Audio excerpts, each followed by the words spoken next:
नमस्कार and welcome you all world affairs. मैं हूं प्रशांत धवन। नाउ पूरी दुनिया में आज के समय आप अगर देखो तो एक टॉपिक एक्सटेंसिवली डिस्कस किया जा रहा है, वो है पाकिस्तान का मेजर एनर्जी ब्लैकआउट। यहां पर आप देख पाओगे यूएस मीडिया CNN का आर्टिकल है कि nearly 220 million people in Pakistan without power. जी हां, पाकिस्तान में करोड़ों लोग बिना पावर के थे। अभी भी जब मैं वीडियो रिकॉर्ड कर रहा हूं मुझे पता नहीं कि पावर रिस्टोर हो चुकी है नहीं हो चुकी। पाकिस्तान की गवर्नमेंट ने कुछ कहा था कि आज रात 10 बजे पावर वापस ले आएंगे। गॉड नोज अभी वापस आई है या नहीं आई, बट पूरी दुनिया ये बात देखकर शॉक्ड है कि पाकिस्तान ने हैट्रिक कैसे करी। आई मीन क्रिकेट वगैरह में इनके फास्ट बॉलर अच्छे निकलते हैं, बट मेजर पावर कट की हैट्रिक ना इतिहास में, हाँ इतिहास में किसी भी कंट्री ने नहीं करी होगी। अब आप कहोगे मेजर पावर कट की हैट्रिक क्या होती है, एक बार ना ये लिस्ट देखो ना। आपको समझना होगा कि दुनिया भर में वैसे पावर कट होते हैं। आप विकसित से विकसित देश में चले जाओ, देखिए मैन मेड चीज होती है। जो इलेक्ट्रिसिटी ग्रिड है वहां पर प्रॉब्लम आ सकती है। एक दो घंटे के लिए इलेक्ट्रिसिटी चली गई या फिर चलो बहुत बड़ी प्रॉब्लम आ गई आपकी, तो एक जो पूरी स्टेट है कंट्री की वहां पर पावर चलेगी कुछ घंटों के लिए। मगर बड़ा रेयरली देखा जाता है कि देश की आधी से ज्यादा आबादी बिना पावर की हो। अब पाकिस्तान ने यह कारनामा 3 बार करके दिखाया है।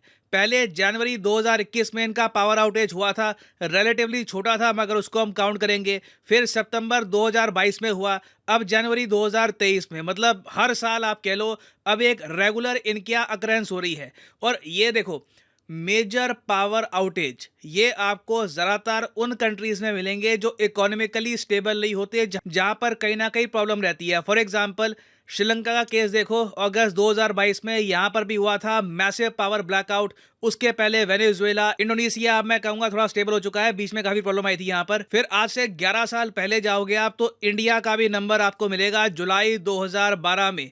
इंडिया की बहुत सारी स्टेट्स में ऑलमोस्ट आप कह लीजिए आधी से ज्यादा जो हमारी आबादी है ये अंधकार में चली गई थी। जो देश का नॉर्दर्न ग्रिड है वहां पर आ गई थी प्रॉब्लम, और इसकी वजह से देश का नाम भी काफी खराब हुआ। तब से लेकर अब तक आप देखो तो भारत ने नेशनल ग्रिड एस्टैब्लिश किया है, और अब हमारे यहाँ ऐसा ब्लैकआउट होने के चांसेस ना के बराबर है। हाँ, किसी शहर में कोई साइबर अटैक वगैरह हो जाए जैसे कि मुंबई में हुआ था 2020 में, वो अलग बात है, मगर आधी आबादी हमारी अंधकार में नहीं जाएगी। मगर पाकिस्तान में ये रिसेंटली हुआ है। अब आप यहां पर कहोगे कैसे, हाउ इज दिस पॉसिबल। 2023 में चाइना पाकिस्तान इकोनॉमिक कॉरिडोर के शुरू होने के इतने साल बाद भी ये कैसे हो गया, समझाता हूं आपको। देखिए पाकिस्तान में 60% ये लोग इलेक्ट्रिसिटी प्रोड्यूस करते हैं फॉसिल फ्यूल से, मतलब कि कोयला हो गया, इवन नेचुरल गैस से भी ये कर लेते हैं इलेक्ट्रिसिटी प्रोड्यूस। मगर ये सब परचेज करने के पैसे धीरे धीरे इनके पास कम हो रहे हैं, इलेक्ट्रिसिटी ये लोग कम प्रोड्यूस कर रहे हैं। और रिसेंटली आपने नोटिस किया होगा कि पाकिस्तान ने काफ़ी यूनिक स्टेप्स अपनाए इलेक्ट्रिसिटी को सेव करने के, मतलब के पैसे को बचाने के। जैसे कि जो शादियों के हॉल है ये काफ़ी जगह बंद कर दिए गए, रात को शादियां नहीं यहाँ पर हुआ करेगी। उसके अलावा जो मॉल्स हैं ये जल्दी बंद हो जाते हैं। फिर ये भी बताया गया कि इनके देश में बल्ब्स और फैंस की मैन्युफैक्चरिंग ये कम कर देंगे, क्योंकि जब बल्ब और फैन होंगे नहीं तो इलेक्ट्रिसिटी आप खर्चोगे कैसे। अब ये सब बातें तो ओपनली सबको पता थी, मगर पाकिस्तान के ऑफिशियल्स ना एक और आप कह लीजिए ट्रिक यूज करते थे पैसे बचाने की। ये लोग क्या करते थे कि सर्दियों के टाइम में ना, जब पाकिस्तान के लोग सो रहे हैं, क्योंकि अगेन पाकिस्तान ऐसा तो है नहीं कि बहुत ज़्यादा यहाँ पर टाइम जोन है, सिंगल टाइम जोन वाला कंट्री है, तो ये लोग क्या करते थे कि रात को पूरे पाकिस्तान में कुछ समय के लिए इलेक्ट्रिसिटी टर्न ऑफ कर देते थे। उससे इनके पैसे बच जाते थे। काफ़ी लंबे समय तक ये बार बार ऐसा करते गए, मगर बीच में क्या हो गया संडे की रात को कि इन्होंने पावर टर्न ऑफ करी, मगर जब टर्न ऑन करने का टाइम आया तब इलेक्ट्रिसिटी ग्रिड ने हाथ खड़े कर दिए और पूरा देश अंधकार में चला गया। तो लिटरली आप कह सकते हैं कि पाकिस्तान पैसे बचाते बचाते एक बहुत ही बड़े नेशनल पावर आउटेज की तरफ चला गया। यहाँ पे कोई साइबर अटैक वगैरह कुछ नहीं हुआ। ये बेसिकली आप कह लीजिए मनी सेविंग टैक्टिक था। थोड़े से पैसे बचाने की कोशिश कर रहे थे, बहुत सारे बच गए। हालांकि आई मीन लुक, कहने वाली बात है कि सरकार के टेम्परेली बहुत सारे पैसे बच गए, मगर इन दी एंड इकोनॉमी को लॉस होगा जब एक देश में इलेक्ट्रिसिटी ही प्रॉपरली अवेलेबल ना हो। आई मीन मैं इमेजिन कर सकता हूँ कि इनके यहाँ जो फैक्ट्रीज हैं, जो मैन्युफैक्चरिंग है, ये कैसे आगे बढ़ रही होगी। इनके यहाँ जो इवन खेती है, देखो फार्मिंग में भी आप देखो तो इलेक्ट्रिसिटी की आपको रिक्वायरमेंट होती है। तो ये सब चीजें ये लोग कैसे कर रहे होंगे ऊपर वाला जानता है। बट कहीं ना कहीं पाकिस्तान को खुद से पूछना होगा कि इनका इलेक्ट्रिसिटी ग्रिड इतना जरा कमजोर कैसे है कि बस टर्न ऑफ टर्न ऑन में ही पूरा ग्रिड ही इनका बैठ गया। जबकि चाइना पाकिस्तान इकोनॉमिक कॉरिडोर, जिसके बारे में अब कितने साल हो गए, आई थिंक 10 साल के ऊपर हो गए, हम इसके बारे में लगातार सुन रहे हैं।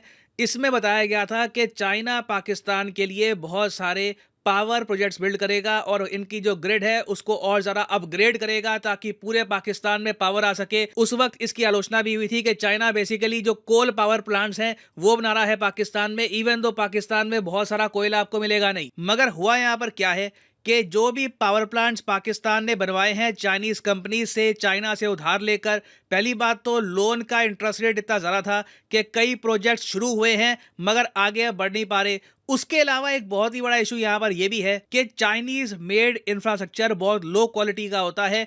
मगर शॉकिंग बात यह है कि एक तरफ कंट्री के पास इतना पैसा भी नहीं है कि रेगुलर बेसिस पर अपनी जनता को इलेक्ट्रिसिटी ये लोग प्रोवाइड कर पाएं।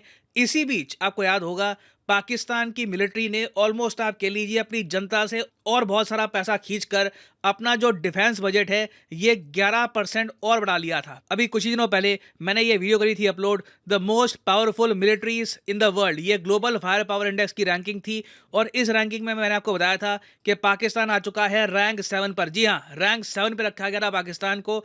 इसलिए नहीं कि पाकिस्तान की आर्मी बड़ी ब्रेव है, जब इनको ब्रह्मोस मारा जाता है तब ये पलट के जवाब देते हैं, ऐसा कुछ नहीं।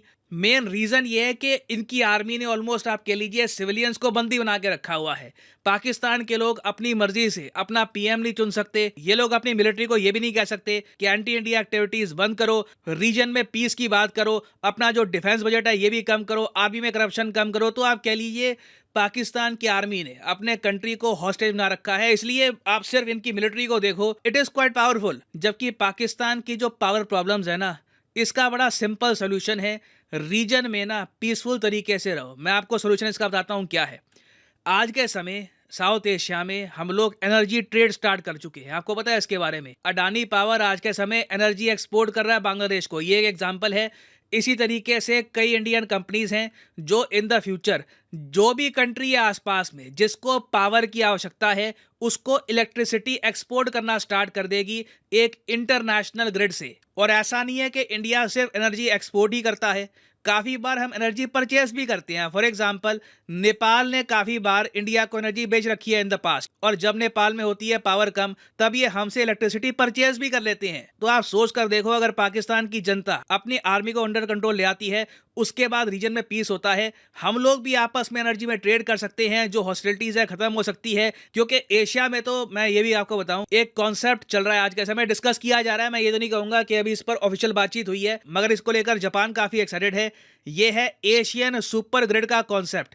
इसके अंडर सारे जो एशिया के मेजर कंट्रीज हैं ना, सबको हम एक ग्रिड से जोड़ देंगे, कहीं पावर कट होगा ही नहीं। जहां भी इलेक्ट्रिसिटी कम है वो कंट्री परचेज कर सकती है इलेक्ट्रिसिटी, जब उनके पास इलेक्ट्रिसिटी सरप्लस में है, ज़्यादा है, वो एक्सपोर्ट कर सकते हैं। ये भविष्य है। पीएम मोदी ने जो कहा था ना, one sun one earth one grid, ये आज से कई साल बाद होगा। अब हालांकि पूरी दुनिया की ग्रिड का तो मुझे पता नहीं वो कब तक बन पाएगी, मगर एशियन सुपर ग्रिड एक ऐसा कॉन्सेप्ट है जिसको लेकर जापान काफ़ी एक्साइटेड है।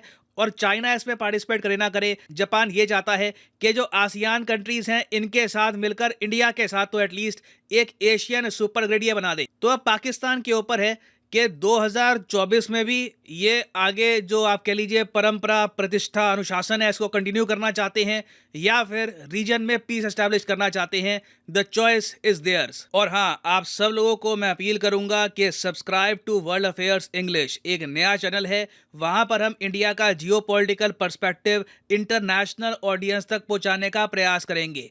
ऑलरेडी 2.5 लाख सब्सक्राइबर्स वहाँ पे ऐड हो चुके हैं। मैंने 3 वीडियोस भी करी है अपलोड, शॉर्ट्स भी अपलोड कर रहा हूँ। धीरे धीरे वहाँ पे और वीडियोस आएंगी। तो कमेंट सेक्शन में जाओ, यहाँ पे आपको इस चैनल का लिंक मिल जाएगा। It is obviously free of cost, बस आपको सब्सक्राइब करना है। यहाँ पर मैंने रिसेंटली ही यहाँ पर एक वीडियो डाली है कि किस तरीके से इंडिया ने दुनिया को दिखाया है कि चाइना को आप जियोपॉलिटिकल चेस में हरा सकते हैं। वीडियोस इंग्लिश में होगी with great graphics. So subscribe to world affairs English.